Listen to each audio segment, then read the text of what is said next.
সুপ্রভাত বন্ধুরা, আজ হলো 11 এপ্রিল, 27 চৈত্র, 22 শাওয়াল, শনিবার। আজকের সকালের বিশেষ বিশেষ খবরগুলি হলো: অসমে বুটে বাইরে থেকে লুক এনেছে বিজেপি। একটা সাপকেও বিশ্বাস করা যায় কিন্তু বিজেপিকে নয়, বললেন মুখ্যমন্ত্রী মমতা বন্দ্যোপাধ্যায়। নতুন শিক্ষাবর্ষে মাধ্যমিকে থাকবে না শীর্ষস্থান, চালু হবে গ্রেড প্রথা, বন্ধ হবে কম্পার্টমেন্টাল পরীক্ষার সুবিধাও। বই কিনতে 9,000 টাকা, স্কুল মানে এখন আর শুধু পড়াশোনা নয়, মাথায় হাত অভিভাবকদের। অভূতপূর্ব ফলাফল, মাধ্যমিকে জিরো স্কোর কাছাড়ের 6টি স্কুলের। স্কুল থেকে 33 জন পরীক্ষায় বসেছিল, সবাই ফেল করেছে। স্কুলে তালা ঝুলানোর হুঁশিয়ারি দিলেন স্থানীয়রা। সম্পূর্ণ বিস্তারিত থাকবে প্রতিবেদনে। আজ উত্তর করিমগঞ্জের 239 নম্বর বেবিল্যান্ড স্কুলে পুনর্বুট, কড়া নিরাপত্তা ব্যবস্থা করা হয়েছে। 4 মে নতুন অসম, বিরোধীর সরকার হবে, দাবি গৌরব গগৈয়ের। 6 থেকে 7 দিন আগে থেকে কংগ্রেসের পক্ষে স্রোত, নীরব বুটের দাবি। মাধ্যমিকের ফলাফলে এবারও সপ্তমবারেও ভালো ফলাফলের ট্রেন্ড বজায় রাখল কালাইনের বেসরকারি শিক্ষা প্রতিষ্ঠান আল আমান একাডেমি। এবারও 100% ফলাফল। বিস্তারিত থাকবে প্রতিবেদনে। যমুনার কেশিঘাটের কাছে নৌকাডুবিতে মৃত্যু অন্তত 10 জন তীর্থযাত্রীর। এবার ডিজিটাল লেনদেনে বড় পরিবর্তনের ভাবনায় কেন্দ্রীয় ব্যাংক। 10,000-এর বেশি টাকা পাঠাতে লাগবে বেশি সময়। দক্ষিণ করিমগঞ্জে কে হারবেন কে জিতবেন এ নিয়ে চায়ের কাপে ঘূর্ণিঝড়। শিলচরে রাজদীপ না অভিজিৎ, শিলচরে হার জিতের চর্চা শুরু। এখনো গ্যাস সংকটে শিলচরে ধুঁকছে ব্যবসা, বন্ধের মুখে ফাস্ট ফুড ও হোটেল। অসম বিধানসভা নির্বাচনে জীবিত ব্যক্তিকে মৃত বলে ভোটার তালিকায় অন্তর্ভুক্ত। দলাইয়ে নির্বাচনের দিনে ভয়ঙ্কর দুর্ঘটনা, মৃত্যুর সঙ্গে পাঞ্জা লড়ছেন এক বৃদ্ধ। এবং থাকবে আজকের বরাক উপত্যকার 3 জেলার আবহাওয়ার খবর। তাহলে বিস্তারিত খবরে যাওয়ার আগে অবশ্যই ভিডিওটিতে একটি লাইক করে চ্যানেলটি সাবস্ক্রাইব করে পাশের বেল আইকনটি বাজিয়ে রাখবেন এবং ফেসবুক পেজটি ফলো করে ভিডিওটি অবশ্যই শেয়ার করবেন, যাতে সঠিক তথ্যগুলো সবার কাছে পৌঁছাতে পারে। এবার শুনুন আজকের খবরগুলির বিস্তারিত। অসমে বুটে বাইরে থেকে লুক এনেছে বিজেপি, বললেন মমতা বন্দ্যোপাধ্যায়। অসম বিধানসভা নির্বাচনে অংশগ্রহণের জন্য বাইরে থেকে লুক নিয়ে এসেছে বিজেপি। কারণ বিজেপি শুধুমাত্র রাজ্যের মানুষের বুটে জয়ের ব্যাপারে আত্মবিশ্বাসী ছিল না। শুক্রবার এই অভিযোগ করেন পশ্চিমবঙ্গের মুখ্যমন্ত্রী মমতা বন্দ্যোপাধ্যায়। উত্তর 24 পরগনা জেলার টেন্টুলিয়ায় এক নির্বাচনী জনসভায় ভাষণ দিতে গিয়ে তিনি দাবি করেন, বিজেপি অসম নির্বাচনের সময় উত্তরপ্রদেশ থেকে বহিরাগতদের নিয়ে এসেছে। তিনি বলেন, উত্তরপ্রদেশ থেকে প্রায় 50,000 মানুষকে ট্রেনে করে অসমে আনা হয়েছে। বিজেপিকে তীব্র আক্রমণ করে তৃণমূল কংগ্রেস সুপ্রিমো বলেন, একটা সাপকেও বিশ্বাস করা যায় কিন্তু বিজেপিকে নয়। নতুন শিক্ষাবর্ষে মাধ্যমিকে থাকবে না শীর্ষস্থান, চালু হবে গ্রেড প্রথা, বন্ধ হবে কম্পার্টমেন্টাল পরীক্ষাও। 2026-27 বর্ষে মাধ্যমিক পরীক্ষায় থাকবে না শীর্ষস্থানের ব্যবস্থা, চালু হবে গ্রেড প্রথা। শুক্রবার 2025-26 সালের মাধ্যমিকের ফলাফল ঘোষণার পর একথা জানিয়েছেন অসম স্কুল শিক্ষা বোর্ডের চেয়ারম্যান রমেশ চন্দ্র জৈন। জাতীয় শিক্ষানীতি অনুসারে অসম স্কুল শিক্ষা বোর্ডের বেশ কিছু নতুন পরিকল্পনার কথাও জানান জৈন। শুক্রবার এক সাংবাদিক সম্মেলনে তিনি বলেন, তৃতীয় বিভাগে উত্তীর্ণের হার ক্রমশ হ্রাস পাচ্ছে, বাড়ছে দ্বিতীয় বিভাগের সংখ্যা। নতুন শিক্ষাবর্ষে স্কুল শিক্ষা বিভাগ মাধ্যমিকের ক্ষেত্রে বেশ কিছু নতুন নিয়ম প্রবর্তন করবে। সেই অনুসারে নতুন শিক্ষাবর্ষ থেকে মাধ্যমিকে কোনো স্থান থাকবে না, চালু হবে গ্রেড প্রথা, বন্ধ হবে কম্পার্টমেন্টাল সুবিধাও। এবছর অন্তিমবারের মতো কম্পার্টমেন্টাল পরীক্ষা অনুষ্ঠিত হবে। বিহুর পর বিজ্ঞপ্তি প্রকাশ করা হবে বলে জানান তিনি। বই কিনতে ৯,০০০ টাকা, মাথায় হাত অভিভাবকদের। স্কুল মানে এখন আর শুধু পড়াশোনা নয়, বরং পকেট খালি করার নতুন নতুন ফন্দি। চণ্ডীগড়ের এক অভিভাবকের ভিডিও অন্তত এমনই ইঙ্গিত দিচ্ছে। সম্প্রতি ওই ব্যক্তি তার সন্তানের স্কুলের বই, খাতা এবং প্রয়োজনীয় জিনিস কিনতে গিয়েছিলেন। দোকানের বিল দেখে রীতিমতো মাথায় হাত তার। দ্বিতীয় শ্রেণীর পড়ুয়ার খাতা বইয়ের জন্য বিল হয়েছে ৯,০০০ টাকা। পুরো ঘটনার একটি ভিডিও করে ওই ব্যক্তি সোশ্যাল মিডিয়ায় পোস্ট করেছেন। সেই ভিডিও এখন ভাইরাল। বেসরকারি স্কুলগুলির অস্বাভাবিক খরচ নিয়ে ক্ষোভ প্রকাশ করেছেন নেটিজেনদের একাংশ। ভিডিওতে দেখা গিয়েছে এক ব্যক্তি বই খাতার পেল্লায় এক বান্ডিল বই হাতে নিয়ে দাঁড়িয়ে রয়েছেন। তিনি জানিয়েছেন প্রায় ৩০ কেজি ওজনের বই খাতা রয়েছে তার হাতে। তার আরও অভিযোগ, প্রশাসনের তরফে বলা হয়েছিল যে কোনো দোকান থেকেই স্কুলের বই খাতা কেনা যাবে, কিন্তু বাস্তবে বেসরকারি স্কুলগুলো নির্দিষ্ট কয়েকটি দোকানের সঙ্গে চুক্তি করে রেখেছে, যার ফলে সেই বিশেষ দোকান ছাড়া অন্য কোথাও স্কুলের বই পাওয়া যাচ্ছে না। বিষয়টিকে দুর্নীতি বলে উল্লেখ করেছেন ওই ব্যক্তি। এইবার মাধ্যমিক ফলাফলে সপ্তমবারেও ভালো ফলাফলের ট্রেন্ড বজায় রাখল কালাইনের বেসরকারি শিক্ষা প্রতিষ্ঠান আল আমান একাডেমি। এবারও ১০০% রেজাল্ট করেছে কালাইনের ওই বেসরকারি ইংরেজি মাধ্যম স্কুলটি। মোট ৪১ জন ছাত্রছাত্রীর মধ্যে সবাই পাশ করেছে। ২টি ডিস্টিংশন, ২টা স্টার মার্কস সহ ৫৮টি লেটার এসেছে এবারের ফলাফলে। এছাড়াও ৪১ জন ছাত্রছাত্রীর মধ্যে প্রথম বিভাগে উত্তীর্ণ হয়েছে ৩৮ জন, দ্বিতীয় বিভাগে উত্তীর্ণ হয়েছে ৩ জন। উল্লেখ্য, ২০২০, ২১, ২২, ২৩, ২৪ এবং ২৫ সালের এইচএসএলসি পরীক্ষায় একইভাবে ১০০% রেজাল্ট করেছে আল আমান একাডেমি। অভূতপূর্ব! মাধ্যমিকে অর্থাৎ এইচএসএলসি পরীক্ষায় জিরো স্কোর কাছাড়ের ৬টি স্কুলের। স্কুল থেকে ৩৩ জন পরীক্ষায় বসেছিল, সবাই ফেল করেছে। স্কুলে তালা ঝুলানোর হুঁশিয়ারি দিলেন স্থানীয়রা। মাধ্যমিক পরীক্ষার ফলাফলে একেবারে জিরো স্কোর করল কাছাড়ের ৬টি স্কুল।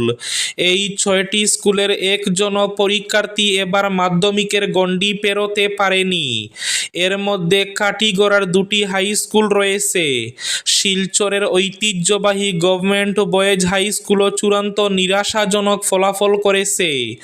২৯ জন পরীক্ষার্থীর মধ্যে উত্তীর্ণ হয়েছে সাকুল্যে ১ জন। শুক্রবার প্রকাশিত হয়েছে মাধ্যমিক পরীক্ষার ফলাফল। আর এই ফলাফলে কাছাড়ের ৬টি স্কুলের একজনও পরীক্ষার্থী উত্তীর্ণ হতে পারেনি।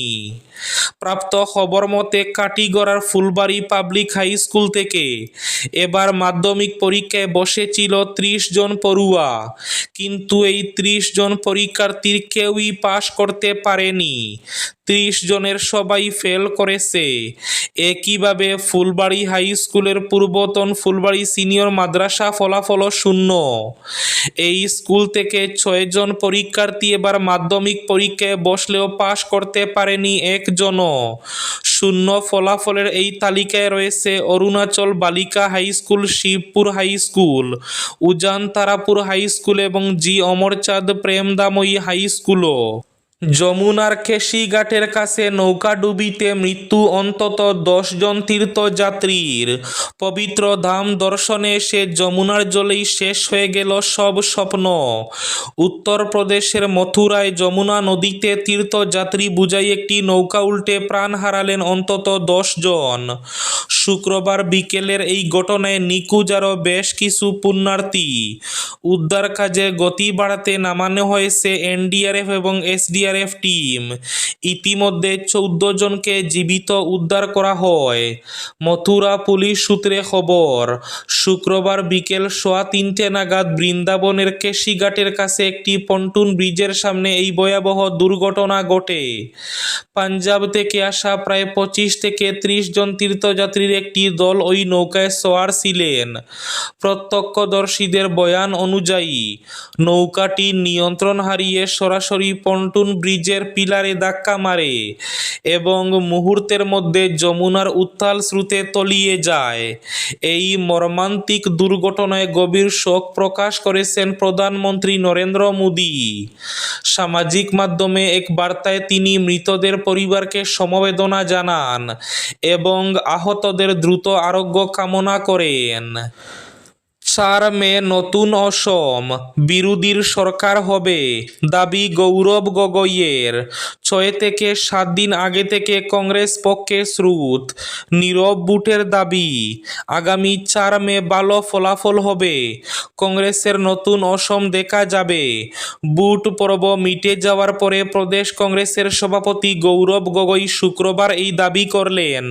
তবে মুখ্যমন্ত্রী যেভাবে দাবি করেছেন যে বিজেপি 90-এর বেশি আসন পাবে, গৌরব গগৈ সেই পথে হাঁটেননি। তিনি বলেন, জনগণ বলেছেন কংগ্রেসের সরকার হবে, তাই 4 মে ঐক্যবদ্ধ বিরোধী সরকার দেখবেন অসমবাসী। বৃহস্পতিবার ভোট গ্রহণ সম্পন্ন হয়েছে গোটা রাজ্যে। সর্বকালীন রেকর্ড ভেঙে প্রায় 86% ভোট হয়েছে এবার। তাই গৌরব গগৈয়ের দাবি, গোটা রাজ্যে কংগ্রেসের পক্ষে এক চোরা স্রোত বইছিল।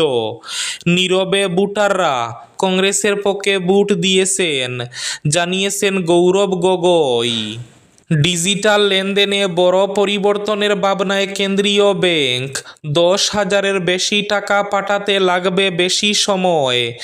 দেশের ডিজিটাল লেনদেন দ্রুত বাড়লেও তার সঙ্গে পাল্লা দিয়ে বেড়েছে প্রতারণার ঘটনাও। এই পরিস্থিতিতে অনলাইন লেনদেনে নিয়ন্ত্রণ আনতে নতুন প্রস্তাব সামনে আনল কেন্দ্রীয় ব্যাংক। প্রস্তাব অনুযায়ী নির্দিষ্ট অঙ্কের বেশি টাকা পাঠাতে গেলে আর মুহূর্তে লেনদেন সম্পূর্ণ হবে না, বরং অপেক্ষা করতে হতে পারে নির্দিষ্ট সময়।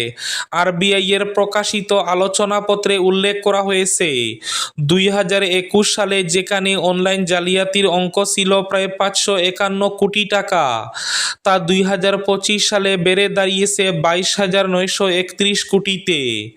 প্রস্তাবিত নিয়ম অনুযায়ী ব্যক্তি থেকে ব্যক্তির মধ্যে 10,000 টাকার বেশি অর্থ লেনদেনের ক্ষেত্রে 1 ঘন্টার অপেক্ষার সময় রাখা হতে পারে। অর্থাৎ টাকা পাঠানোর সঙ্গে সঙ্গে প্রেরকের অ্যাকাউন্ট থেকে অর্থ কাটা গেলেও তা তৎক্ষণাৎ গ্রাহকের অ্যাকাউন্টে পৌঁছাবে না। ওই সময়টুকু ব্যাংকের তরফে অর্থ ধরে রাখা হবে। এই 1 ঘন্টাকেই কেন্দ্রীয় ব্যাংক সোনালী সময় বা গোল্ডেন পিরিয়ড হিসাবে চিহ্নিত করেছে।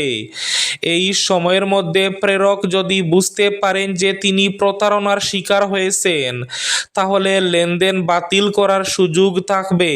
ফলে তাড়াহুড়োয় ভুল করে টাকা পাঠালেও তা সংশোধনের সুযোগ তৈরি হবে। তবে এই নিয়ম শুধুমাত্র ব্যক্তি থেকে ব্যক্তি লেনদেনের ক্ষেত্রেই প্রযোজ্য হতে পারে।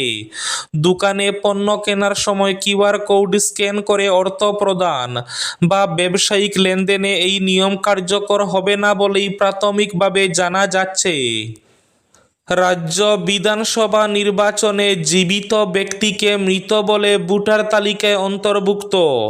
অসম বিধানসভা নির্বাচনের ভোট গ্রহণকে কেন্দ্র করে রাজ্যের বিভিন্ন প্রান্তে উৎসাহ উদ্দীপনার মধ্যে জালুকবাড়ি সমষ্টির একটি ভোট কেন্দ্রে ঘটে গেল বৃহস্পতিবার এক বিস্ময়কর উদ্বেগজনক ঘটনা। জীবিত এক ভোটারকে ভোটার তালিকায় ডিলিটেড হিসাবে দেখানো হওয়ায় মুহূর্তের মধ্যে ঘিরে চাঞ্চল্য ছড়িয়ে পড়ে এলাকায়।